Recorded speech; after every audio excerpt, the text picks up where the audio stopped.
DV Lottery online application is back. Iyo mukunze kwita green card application.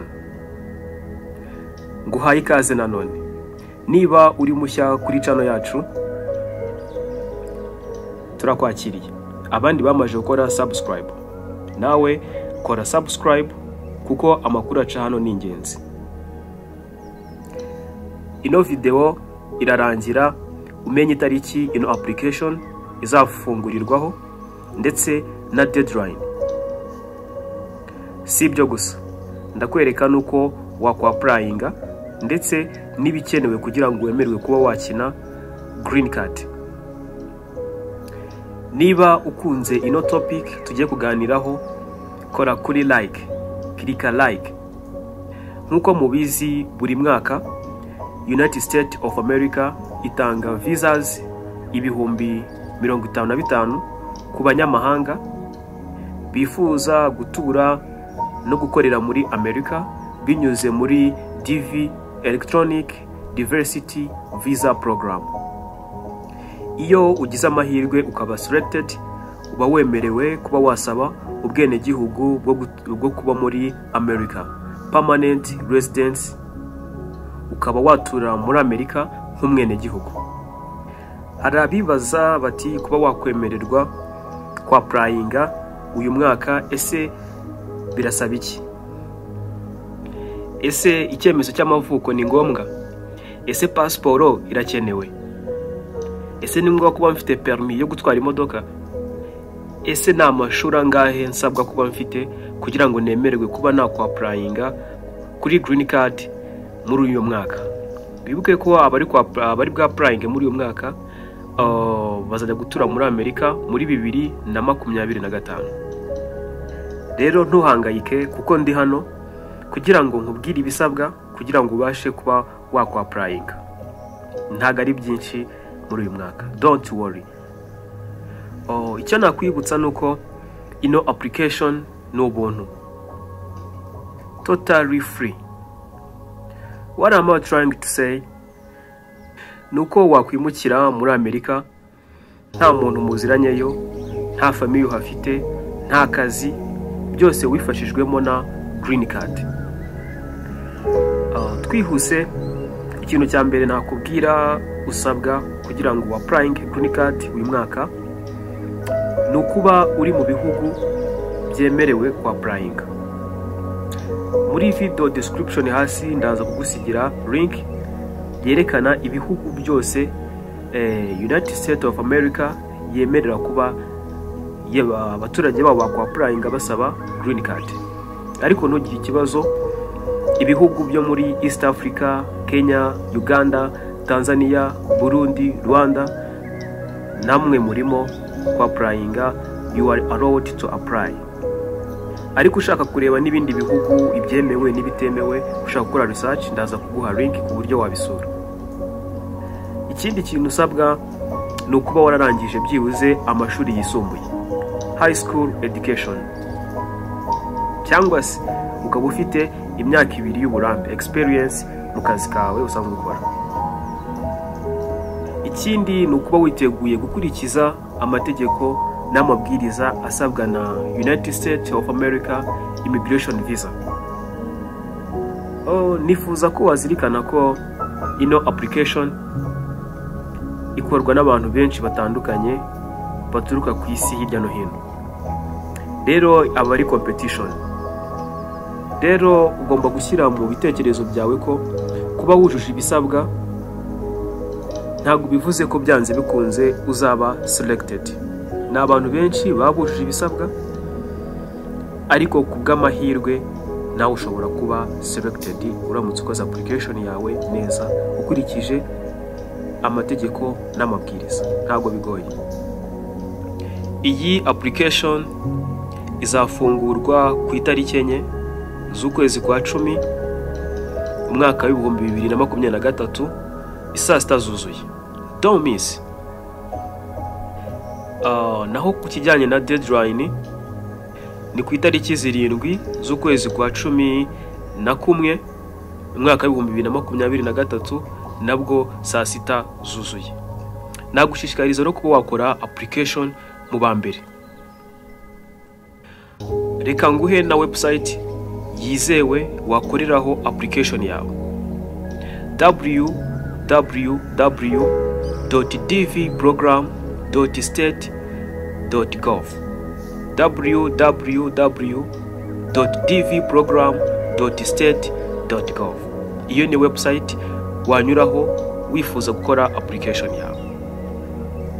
Ntihazagire umuntu ugushuka akwaka amafaranga akubwira ko yagufasha kuba selected. No, ni amahirwe. Iyi website ya United States Department ushobora kuyinyuraho n'ubundi ukaba wareba andi makuru wifuza kumenya birenze. Wowe niba ushaka applyinga, kurikiza amabwiriza, ukora ibintu uko bigomba kugenda. Nuba selected, nta kabuza your dream come true. Itara ryawe rizaka rwose. Nta kabuza waba selected. Bibuke ko ino program yashyizweho na United States of America kugira ngo ihe opportunity abantu bari hirya no hino ku isi bifuza gutura no gukorera muri America, harimo n'abaturuka muri Africa. So, stay with us, stay connected and try your chance. Ikindi nakubwira nuko mu gihe ugiye gukora application ntuhangayikishwe no kuba udafite passport. Kuba wakora application si ngombwa kuba ufite passport. Passport uzayikenera nyuma warabaye selected. Now, icyo ukeneye ni ifoto ya passport iri kuri standard. Ni ngombwa kwitondera ino foto kuko iyo itari kuri standard byatuma uba disqualified kandi wenda ibindi wari ubyujuje. So, itondere ifoto nshuti yanjye. Wenda iki foto ndaza kukigarukaho gatoya duse n'abagitindaho kuko ifoto ni ikintu cy'ingenzi cyo kwitondera mu gihe ugiye gukora ino application ya DV Lottery. Iyo umaze kubona ifoto, process umeze nkaho uyigeze kure, ibindi byo ntago biba bigoye cyane. Kuko igikurikiraho no gushyiraho umwirondoro wawe, amazina yawe, first name, surname, middle name niba ubaye nawe yifite ishyiremo. Umwanya wa middle name nawo warateganyijwe. Shyiramo itariki y'amavuko, igihe wavukiye, itariki, ukwezi n'umwaka. Niba uri married bishyiremo. Niba uri single n'umwirondoro kureba. Niba warashatse ufite n'abana nabyo uzabyuzuzamo. Ntuzibagirwe kwandika umwirondoro w'umugabo wawe cyangwa se w'umugore wawe. Mu gihe ushyizeho umwirondoro we, deja ugomba gushyiraho n'ifoto imuranga nayo yujuje ibisabwa. Iki foto ndaza kukigarukaho. Ugashyiramo igihugu ukomokamo, kuzuzamo email address. Email address ni ikintu cy'ingenzi cyane kuko niho urebera ko watsinze ndetse hari n'amakuru uhabwa binyuze kuri email. Iyo rero udafite email birakugora cyane cyangwa uramutse wibagiwe password. Kora uko ushoboye uri bantu wandika password niba ugiye kuyicreatinga nonaha ya email yawe, ugibike neza kuko ni ingenzi cyane uzayikenera. Ikindi ugomba kuzuzamo ni education background. Easy. Byose bibuke ko ari ubuntu. Nta kiguzi United States of America yaka abantu bifuza gukina ino green card. Niba hari umuntu muhuye ukaba wamuha amafaranga, uba wishyuye serivisi aguhaye. Ntago ayo mafaranga ubu yahaye immigration services. Kuko nakubwiye ko byose ari ubuntu. Ni ibintu byoroshye wabyikorera uri wowe mu rugo, uri ku kazi muri office. Ni ibintu wakwikorera ku giti cyawe. Wowe bihe time, icara utuze. Device iyo ariyo yose waba ufite wayikoresha wa applyinga. Waba ufite telefone, tablet, laptop, desktop wayikoresha. Kuko ufite internet. aho waba uherereye hose wabasha gukora ino application. Reka tugaruke ku kijyanye n'ifoto nk'uko nawe babwiye. Ifoto yawe igomba kuba ari original, igaragaza amabara. Niba uri brown, apana kuyigira white, black, green, no, igomba kuza ari original. Visage yawe ikaba ari original, amabara agaragara uko usa ko wambaye. Ariko background yo igomba kuza isa umweru. Hano inyuma uri kubona ko hari amabara atandukanye. Aya mabara ntago akenewe. Iyi background y'inyuma igomba kuza ari white. White birumvikana. Image ya original, amabara agaragara uko ameze. Niba uri brown, black or white, I don't know. Ariko background ikaza ari white. Reka dufate urugero. Ushobora gukoresha telefone yawe ukifata agafoto keza ka passport, uri somewhere at Zanzibar, Ngagara, Kamenge, Gisozi, Gasyata, ariko iyo background y'inyuma ntago ikenewe. Try to change a background. Gerageza background uyigire umweru, ariko imbere visage yawe, hano nambaye agofero ko nambaye umupira w'umweru, isura yanjye muri kuyibona nuko igomba kuzisa, ariko inyuma background ikaza ari umweru cyangwa se white. Kubyumva, ndacyakubwira ku bijyanye n'ifoto. Size of head igomba kuba iri hagati ya 50 na 69% y'ifoto. Nimvuga head cyangwa se umutwe, wumve kuva hano kugera hano. Iyi niyo height ndi kukubwira ugomba kwitondera.